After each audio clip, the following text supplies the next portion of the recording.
Hi everyone! In this video I'll show you my little music studio, how I set it up and why, and I hope I'll give you some ideas for your own setup. I recently moved my stuff in this new room because my house was getting a little too crowded, and to do that I had to go through all the connections again, and this gave me the idea for this video. Let's start from saying that I don't write music, I'm not a professional musician, and this is just for jamming in spare time and have fun. Everything is made to be as quick as possible to use and to be like an extension of my brain. This is easier to do when you have a particular genre of music in mind, but in my case it's not that clear, otherwise it becomes annoying to use and I'm not having fun anymore. I was about to list all the equipment in this setup, but I want first to list what's not in this setup, like for example a computer, or the so-called DAW, Digital Audio Workstation. There's no acoustic instruments, there's no analog instruments, so everything here is digital, even the mixer. And also there's no loudspeakers of any kind, so everything is played through my headphones. Now that everything is out of the way, I can finally list what's on the menu. The heart of the studio is the Arturia Beatstep Pro. It plays the master tempo and syncs up all the devices, and it's the master sequencer. It's not the only sequencer, in fact here there are a total of 4 sequencers, but 99% of the time it all happens inside the Beatstep. On the back of the Beatstep Pro I'm only using 2 outputs, MIDI out and the trigger from one of the drum pads. The MIDI goes to the rest of the chain, but this trigger goes to the Arturia Keystep, which is used as the second sequencer for chords, because that's very important to me. Every synth here is polyphonic, but the Beatstep is monophonic, so I had to do this workaround. More on that later. The Keystep is connected directly to the Casio CZ-5000. This beat-up synth is 34 years old and is one of the best of the first generation of digital synths. It uses phase distortion instead of the usual synthesis techniques, which means that it has a few complex waveform shapes that you can morph from one to the other through time. So, for example, it has no low-pass filter. You just distort the waveform into a sine wave. It's a different approach and I like this kind of originality. Anyway, I made many custom presets and I play exclusively from them, because up here it's almost impossible to edit the presets. It has a multi-channel internal sequencer and many features that I can probably go through in another video. So if you are interested, just ask me in the comments. But now let's go to the next item on the list. The MIDI cable I said before goes from the Beatstep Pro to my lovely Yamaha QY-100. This thing is just a beast. There's no other way to explain it. It's a pocket sequencer from the mid-90s and it does basically anything that you can imagine a modern hardware sequencer will do. It has a pattern mode and a song mode. It can import and export entire MIDI songs and it has Yamaha XG sounds. So I can basically play samples from any instrument. I can record the entire sequenced MIDI output from the Beatstep and overdub on it. I can edit, quantize, transpose, harmonize, anything. If I play a chord while the QI is playing, I can make it harmonize the song to my new chord in real time, and if I'm not mistaken, this is a feature that even the new sequencers don't have, but you find it only on keyboard's workstations. It differs from the little brother QY-70 for the addition of the external audio input for guitar and voice, a feature that I don't use at the moment, but it's nice to have lots of guitar effects on board to do some experiments. The MIDI out of the QI goes to the Novation X-Station 25. This is my favorite affordable synth of all time, so much that I have 2 of them. I really think this is one of the most underrated keyboards. It's a very capable synthesizer, probably not the best sounding synth ever, but a not well-trained ear will never tell the difference from this to a much more expensive and famous synth. It's digital, it's polyphonic, every control has a knob, and you can make almost every sound you can imagine on this. And on top of that, there is an effects chain that can process the stereo signal from the synth or split into mono chains, one of them dedicated to the input in the back, so you can process voice or other instruments at the same time. It also has many other features, but there's no time now, let's plow ahead. In the back, it has one MIDI in and two outs. I think every MIDI device should be like this. It really makes the difference. Now, depending on what I want to do, I would connect it in different ways, but right now, one goes to the second X-Station, this time with 49 keys, and the other goes to the Roland HPD-20 Handsonic, which is used as my main drum machine. You will think I'm crazy to use this as a drum machine, but I also play it as a percussion instrument. And when I bought it, I wasn't searching for a drum machine, so I later repurposed it. And in the process, I discovered the great potential that it has, compared to an 808 style device with classic design. Here, every sound can be layered in different ways, and there are many different high-quality drum samples inside. It has many effects, and every layer of every pad can be processed differently. Plus main mix effects and the ability of importing samples from a USB stick. This is the only instance where my computer helps by organizing the samples that I put in the USB stick. Right now it's mapped to work with the QY-100, as you can see from my user preset. And if I want to change the kit, I will just copy and paste this preset into a new slot and start changing things.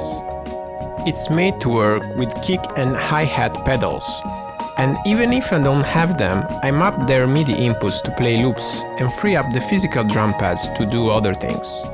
Every sound is then routed to the Edirol M-10DX mixer, another really underrated device.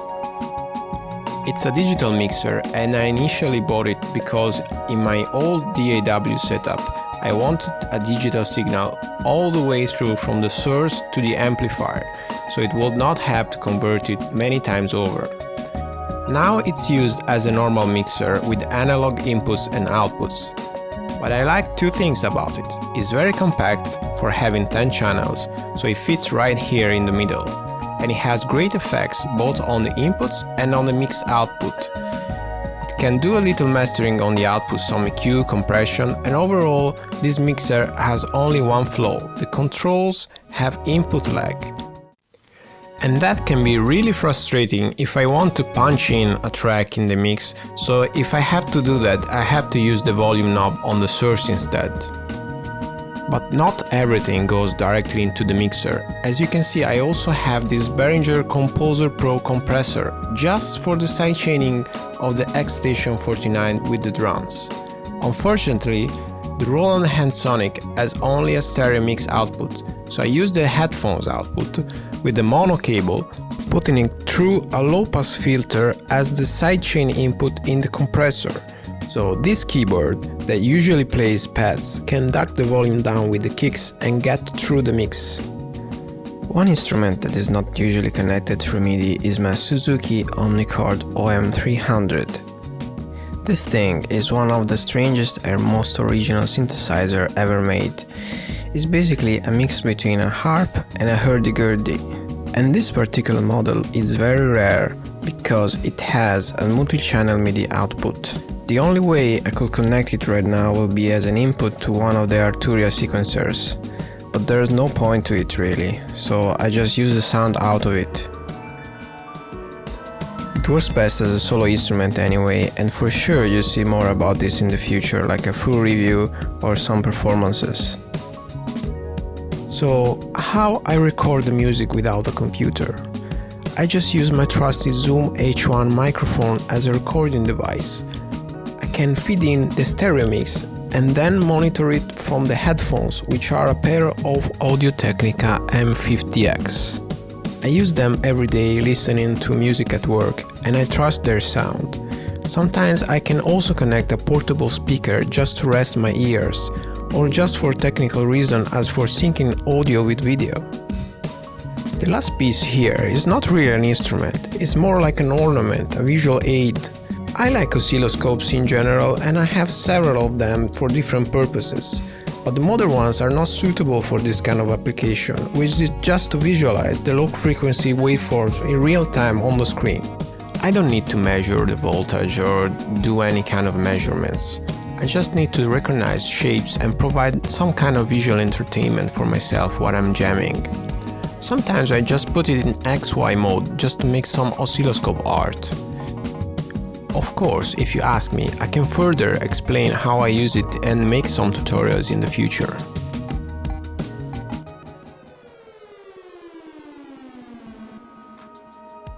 How I use it? It depends on my mood in the moment, but usually I start with the beat on the Beatstep Pro, trying different sounds and choosing between the Roland and the Yamaha.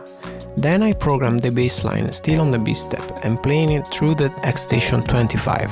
And once I have this beat, I can start to jam on it using the other keyboards.